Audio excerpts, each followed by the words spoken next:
They called her names, laughed when she walked barefoot to school. Even teachers looked through her like she did not exist. But years later, that same girl returned, not with words, but in silence. When she stepped out of a black SUV, the entire school went still. No one saw it coming. Every morning, Amina walked 5 miles from her tiny village to the city school, her worn-out sandals scraping the dirt road. Her backpack was stitched together with thread, her lunch a piece of dry bread wrapped in old newspaper. While the other students arrived in shiny cars and clean uniforms, Amina arrived quietly, head down, books hugged to her chest. They called her Mud Girl. They whispered, "She smells like smoke and goats." And every day, Amina said nothing. She sat alone in the back of the classroom, listening carefully. She never asked for help, never answered back, and never cried in front of them. But when she got home, after cooking dinner for her sick mother and feeding her baby brother, she opened her books by candlelight and studied until the flame died. Her teachers noticed her silence, but not her brilliance. They gave awards to louder kids. They praised children whose parents paid school donations. Amina, the village girl, was invisible to them. One afternoon, as Amina waited for the rain to stop before walking home, a boy named Toby shoved her books into a puddle. Laughter exploded from the group behind him. "Go back to your chickens, village rat," one girl shouted, her polished shoes splashing through the mud. Amina said nothing. She knelt down, picked up her soaked notebook, and held it to her chest. Her eyes were full, but not with tears, with fire. That night, while the rain pounded on her tin roof, Amina whispered to herself, "Someday they will see." At home, things were worse than ever. Her mother's cough had deepened, and they could not afford medicine. The roof leaked, the crops were failing.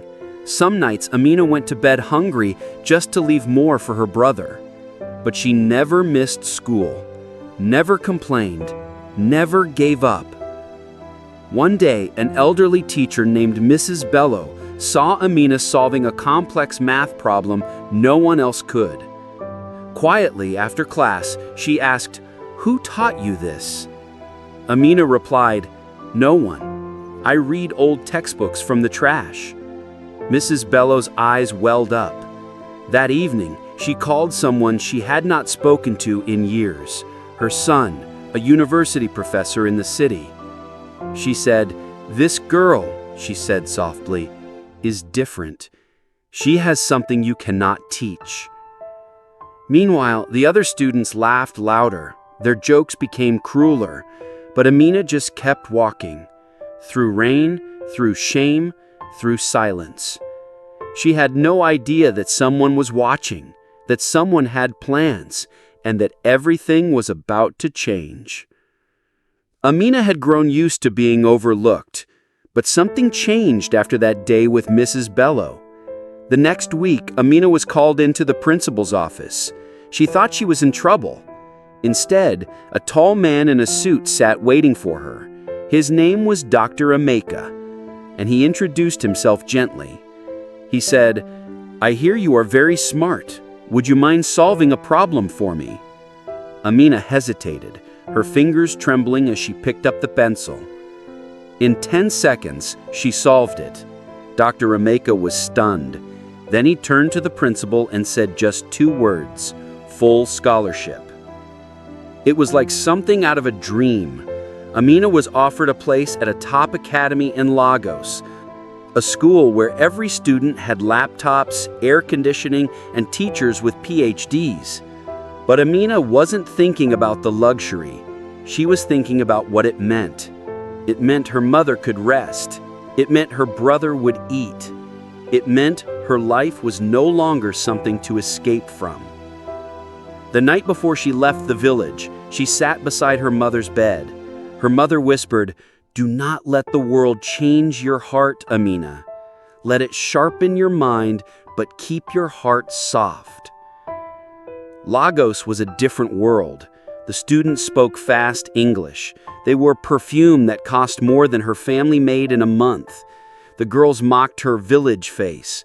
The boys teased her when she tried to speak up in class. But Amina didn't flinch. She studied harder. She stayed quiet, but never small. While they partied, she practiced. While they shopped, she read. And when the others slept, she worked by the dim light of her desk, hearing her mother's words echo over and over. Keep your heart soft. Years passed. Amina became the top student, winning awards no one had expected a girl like her to win. Eventually, she earned a scholarship to study engineering and design in the United States. She never spoke about it to anyone from her old school, not even when her name was in the newspaper. But she never forgot.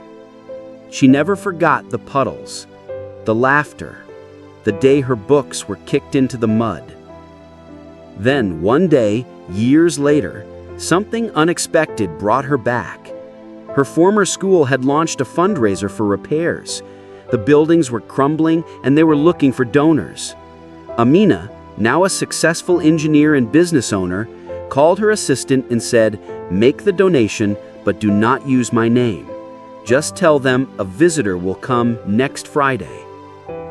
And that Friday, a black SUV rolled into the dusty courtyard.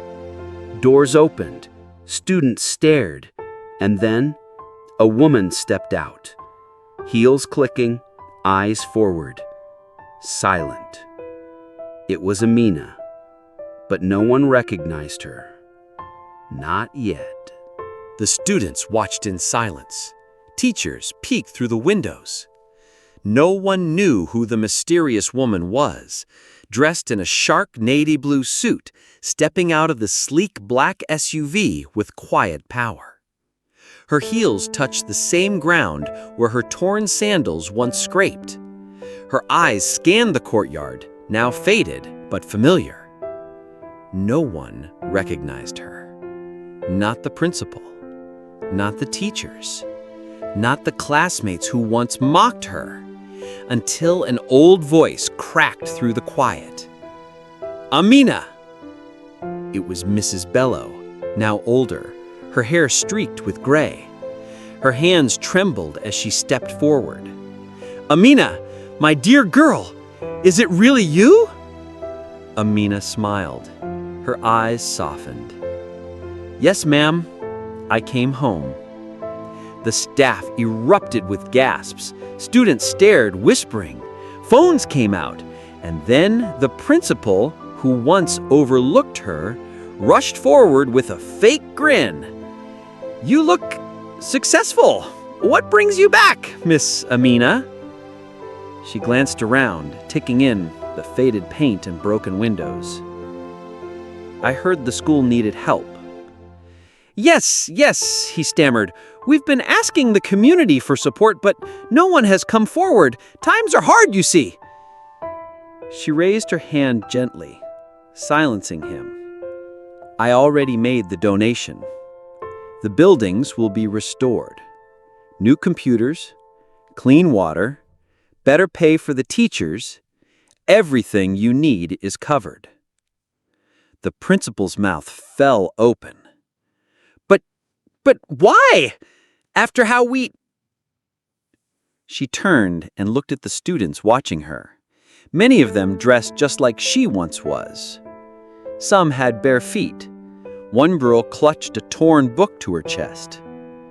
Amina knelt down, took out a brand new notebook, and handed it to the girl. "Because someone gave me a chance. And because the ones who laugh the loudest are usually the ones who fear the quietest." That night, Amina was invited to speak in front of the whole school. The same hall where she once sat unnoticed was now full of applause. She did not talk about revenge. She did not name the ones who hurt her. She told them about belief, about silence, and about not letting the world decide who you are based on where you come from. As she stepped back into the SUV, The girl she had helped ran after her. "Wait, are you coming back again?" Amina smiled and said, "I never really left. I just took the long road home." But even then, there was one person in the crowd whose face had gone pale. Someone who recognized her too late. Someone who once kicked her books into the mud, and now was about to face a truth he never saw coming. As Amina's SUV rolled away, the courtyard buzzed with excitement. Everyone was talking about her. The village girl, the forgotten one, now a donor, a speaker, a success. But one boy stood frozen near the school gate. His name was Togi, the same boy who once threw her books into the mud. Now a grown man, his uniform long gone, his pride shattered. He had come to the school that day to speak with the principal about a job, a janitor position. He needed the work. And now, the girl he had once mocked had just funded the entire school. He walked away, head down, too ashamed to speak. Meanwhile, Amina returned to her village. She did not go back as a queen. She went back as a servant. She built a library where her old home once stood. She paid for school fees of dozens of children. She opened a clinic so no child would lose their mother the way she almost did.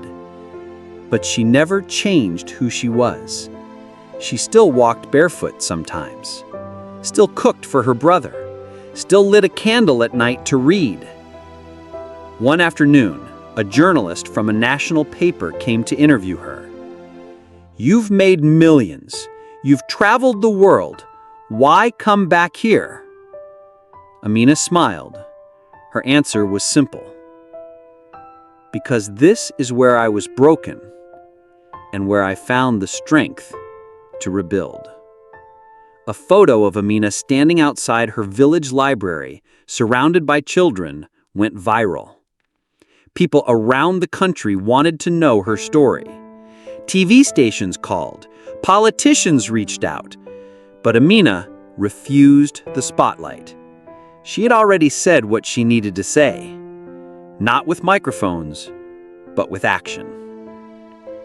Back at the school, a plaque was placed on the wall of the rebuilt science block. It read, "In honor of the girl no one saw, until she saw herself."